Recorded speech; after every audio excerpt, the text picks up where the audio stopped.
What's up, guys? It's Jason, contributing writer for GlobalGrind.com. Cool Table J if you know me.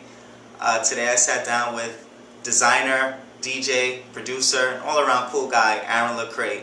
Check out my time that I spent with Aaron as he sat down with the Cool Table and told me all about his upcoming ventures and everything in between. Enjoy.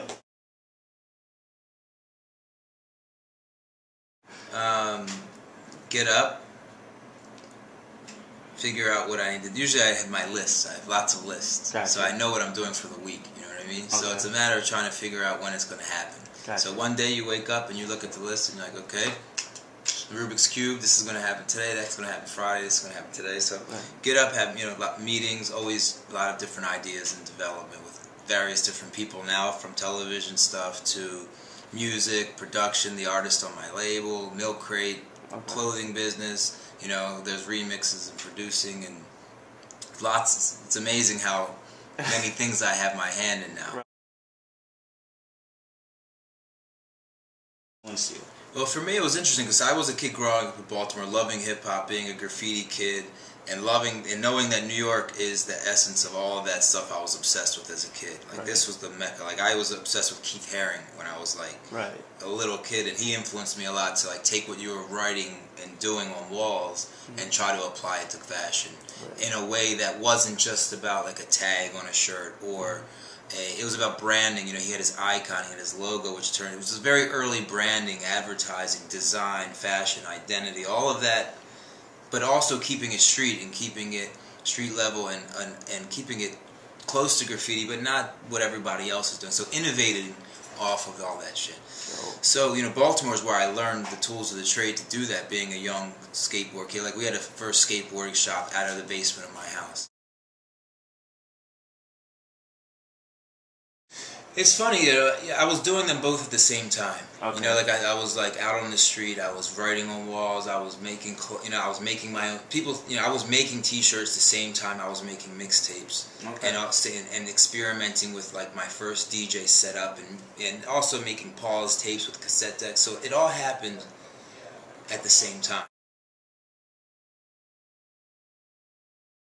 We've been doing 2-3 collections a year since '97 when we started. But there was a point where music stuff started really happening, and I started.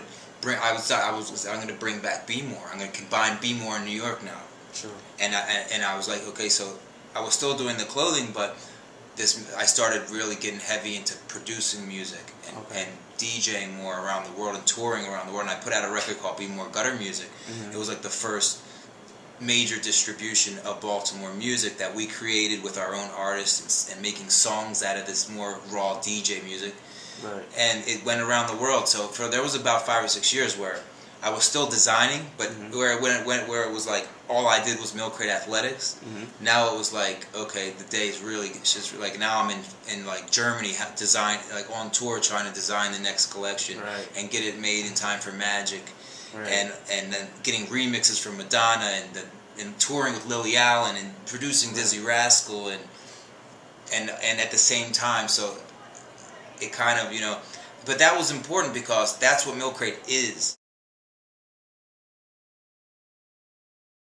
That was at the Kevin party. Oh yeah. Yeah, it's all full circle back here. Up here. Okay. And I was just spinning, and he came by the DJ booth, and I was like, "Yo, what's up? Blah blah blah. I'm working on my project. I want to do a record with you."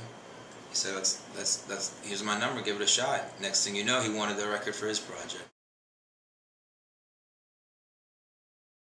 It's funny. I was talking to Big Daddy Kane and Rakim about this recently because these are guys that rapped fast and rapped over fast beats and had no problem doing it. I said, "Why were you doing that? What was your inspiration for doing that?" Because I'm making fast tracks, and a lot of hip hop dudes are like, "Eh." And he said they did it to show how dope they were. It was another level of lyricism. They said in those days, even in the golden era, not everybody could rap over a fast beat. So they did that to sort of set themselves apart. Plus, plus you saw what it did. It made a fun dance, up-tempo hit. But it's happening in the U.S. People like Dizzy Rascal, they come from rhyming over fast shit. So they can get all that, or they can also do the regular double time slow flow over the top of it. I just think it's just going to take one guy like everything else. You know what I mean? It's amazing, you know, because you're like a kid from Baltimore living in New York, trying to keep your hometown looking dope. And you know, people down there say, well, you don't even live here and all that, you know what I mean? Right. But so for them to come to me and say, Aaron, you're doing a similar thing that we're doing with your music, your clothing, your fashion, and all that, and we want to team up with you to make this thing an official thing. It was a dream come true.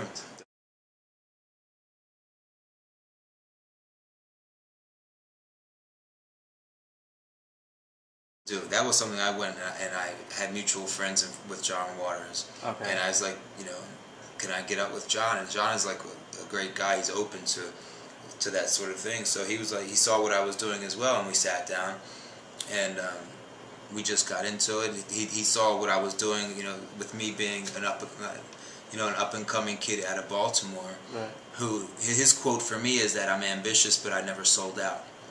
And you know, he's the cult underground guy. Right. He never sold out, but his shit is made. You know, Hairspray on Broadway made $220 million. Right. But he didn't change who he was. Still in Baltimore. Still in Baltimore. He lives all over the place. Yeah. Right. But he's still like, you know. So there's a lot in common, and hopefully we'll be doing more stuff. John Waters, Aaron LaCrate.